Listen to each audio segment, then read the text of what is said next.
You really think there's a seat for you? You're not blood related, just a daughter-in-law. In front of the lavish meal at the restaurant, my mother-in-law smirked at me, waving her hand as if to tell me to leave. I was trembling with anger, and as I turned to leave the room, mother-in-law stopped me. Wait, what about the bill? If you're leaving early, leave the money. With a smug expression, mother-in-law demanded money from me, and I smiled back at her. Why would I pay for a stranger's bill? My name is Maya, 29-year-old office worker. My husband Terrell is the same age as me, and we were living fairly happy days together. Except for one thing. That was the presence of my overbearing mother-in-law. Not only was she overbearing, but she also tried to impose her ways on me. Our house is very close to mother-in-law's, so she often comes over uninvited, nagging me every time. You can't satisfy my son with that kind of cooking. Add more side dishes. In this room, what a mess. What are you doing all day at home? You're such a failure. Mother-in-law, knowing that I work during the day, would come in the evening and mock me for being at home all day. Also, since she adores her son, my husband, she doesn't act like this in front of him. So even when I talk to my husband about mother-in-law, he doesn't believe me. If he hasn't seen mother-in-law's harassment, it's not unreasonable for him not to believe it. At first glance, she seems normal. So no matter what I say to my husband, he doesn't believe me. Perhaps thinking it's okay as long as my husband doesn't find out, mother-in-law's nagging escalated. Now she comes in with a key my husband gave her, complaining about cleaning and cooking. She also badmouths me to the neighbors, and the list goes on. I told my husband many times that I want to move far away from my in-laws, but he's been busy with a big project at work and hasn't taken me seriously. Then my husband got promoted at work. The project was a big success, so he got promoted and his salary increased. How about thinking about having children now that our salary has increased? I think it's a good idea, but if we're thinking about children, I'd like a more child-friendly town. There are few childcare centers here and no parks to play in. Isn't it time to move? Finally, my husband gave me a positive response about moving. I was happier about this than the news of his promotion. However, that feeling didn't last long. The next day, mother-in-law came over as usual without any notice. I was fed up, thinking she had come to nag again, but it seemed different this time. I've decided to celebrate my son's promotion, so I've reserved a restaurant. It's a very expensive place, but it's elegant, and the food is top-notch. Plus, the staff's attitude is wonderful, and it's a word-of-mouth reputation. That's nice. Good for you. You're as unfriendly as ever. Well, never mind. I want you to come to this restaurant too. Please come. I'll check my schedule, but it's probably impossible. Don't say that. We'll be waiting for you. Even though I answered that way, mother-in-law just smirked and left. Until now, she had been enjoying excluding me, but now she's inviting me and saying she'll wait. There must be something going on. When I asked my husband when he got home, he said he had already told mother-in-law that we would go together.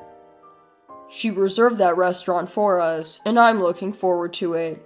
You feel the same way, don't you, Maya? Sorry, but I'm not looking forward to it. I don't know how much money it will cost at such an expensive place. I don't want to go. Just say I have urgent business and enjoy yourself. Why are you thinking so negatively? Besides, it's not just us going to the restaurant. My brothers are bringing their wives too. It would be bad if you didn't come with the whole family celebrating me. My husband, excited about going to a fancy restaurant for the first time, insisted that I should go even though I didn't want to. My words no longer reached my husband. If he believes mother-in-law more than me, I'll record mother-in-law's harassment with a voice recorder I bought online. She's probably planning to harass me at the celebration too. I'll record her voice and play it for my husband. If he still defends mother-in-law, I'll divorce him. With that decision, I felt a bit better. Still, the day to meet mother-in-law at the restaurant was depressing, and I kept sighing. I hardly knew my husband's brothers, having only met them at the wedding.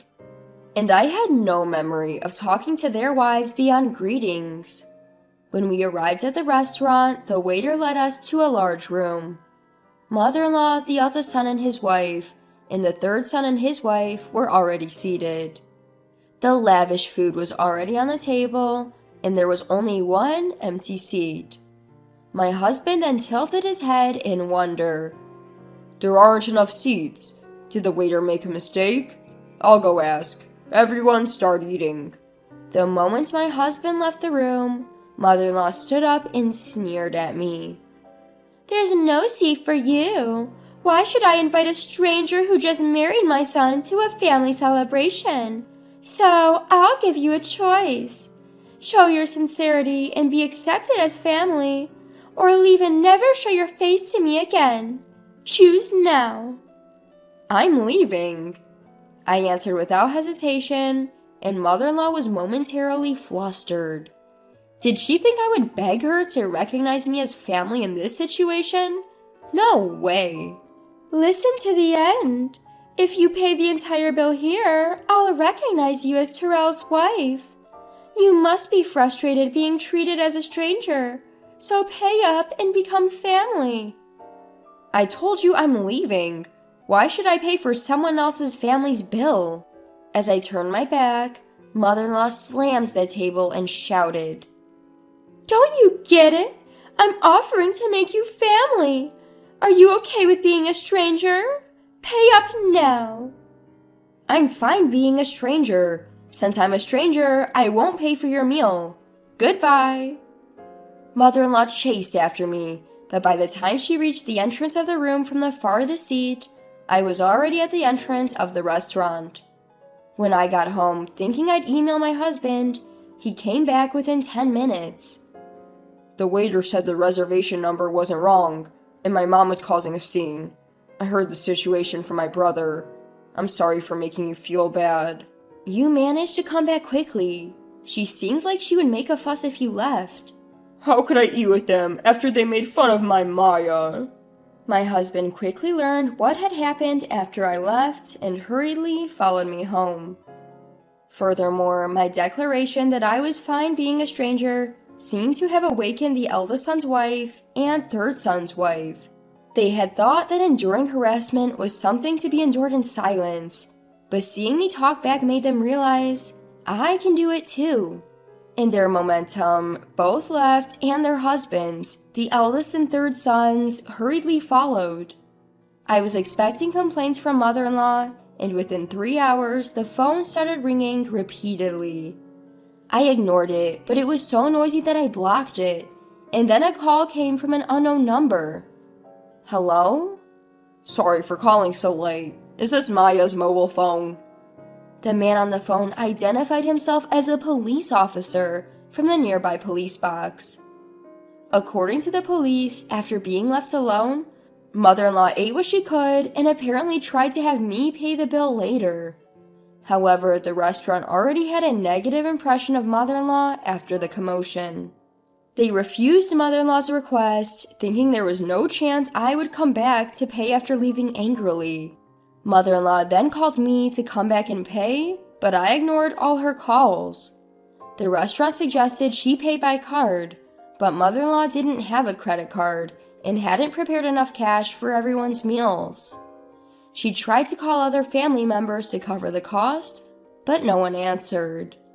Finally cornered, Mother-in-law started yelling that it was all my fault, and she became furious and caused a scene, breaking expensive vases and flower pots at the front, leading to the police being called.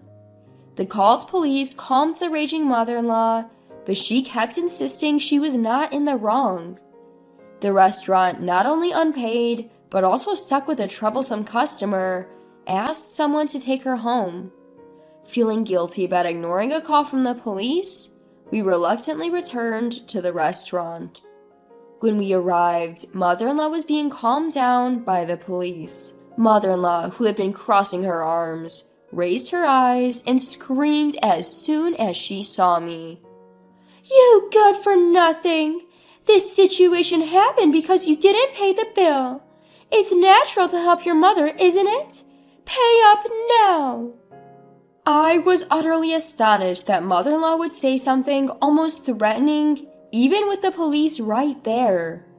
The police said that if no one took her home, they would either take her to her in-laws' house in a patrol car or arrest her for dining and dashing. Please take her away. Arrest her or whatever, just make her take responsibility. When I said this with a cold voice, mother-in-law's eyes widened in shock. "How can you say something so cold? I can't believe it. Just pay up. It's bad luck to have a family member arrested." I don't care. I'm not family, and I don't want to get close to someone who's talking crazy and causing a scene. As I tried to leave the restaurant and leave the rest of the police, my husband, who had been silent all along, glared at me. I understand that what was said and done to Maya was terrible, but is it something bad enough to be arrested for? You're missing the point. She's in trouble with the police because she dined and dashed and caused a scene at the restaurant. I have nothing to do with it. Or are you saying that I'm the one at fault for not paying for 6 people's meals even though I didn't eat? My husband fell silent, but he walked past me and headed toward the police and the restaurant staff. I knew what my husband was going to do just by that, so I called out to his back. If you're going to pay for her meal and compensate her, we're getting divorced. Think about that.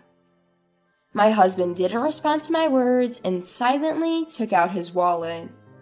I sighed and left the restaurant. I walked the familiar road back home and began packing my essential belongings, preparing to leave.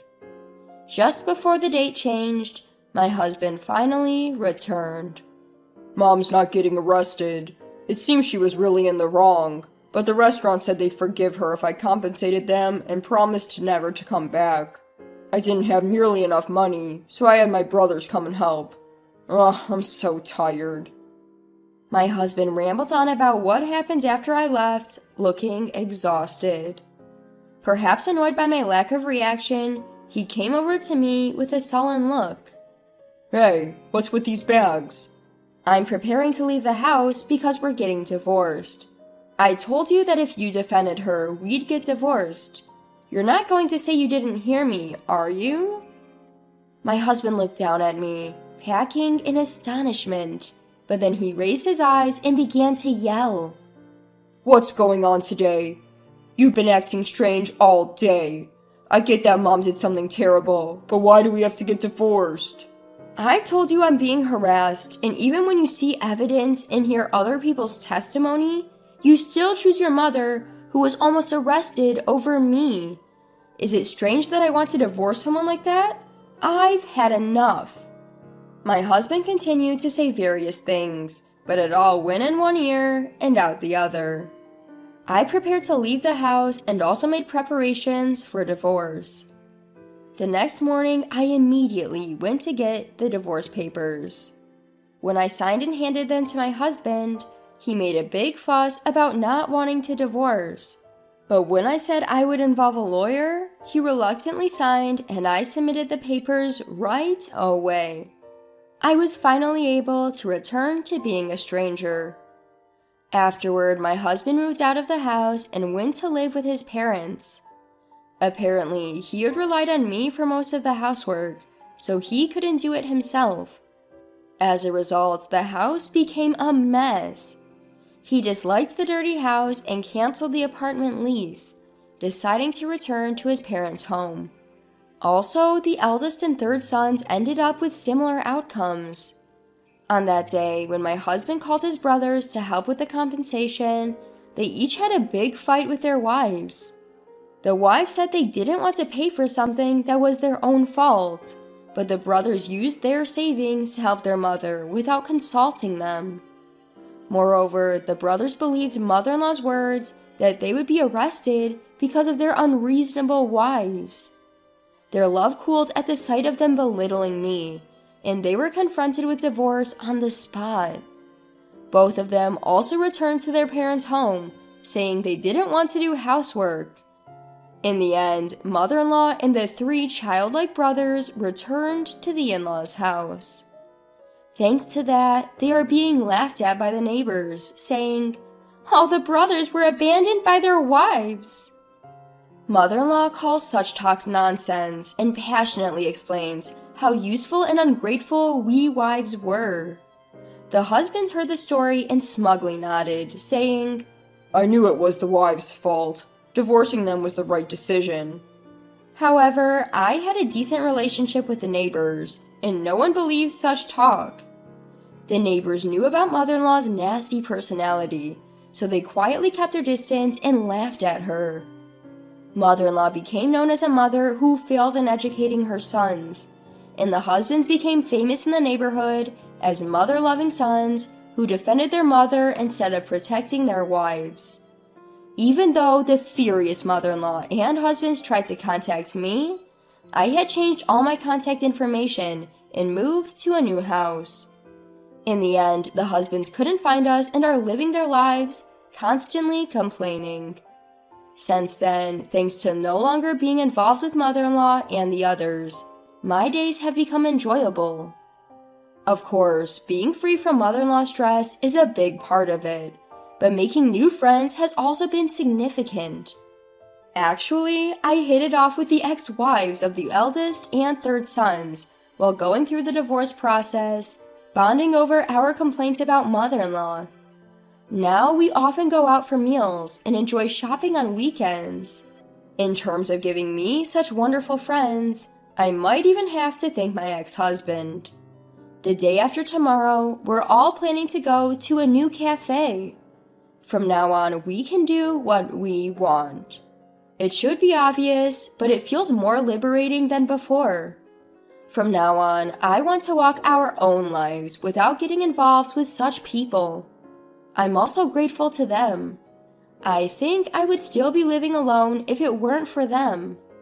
The reason I'm not lonely now, and the reason I can live happily, is all thanks to them.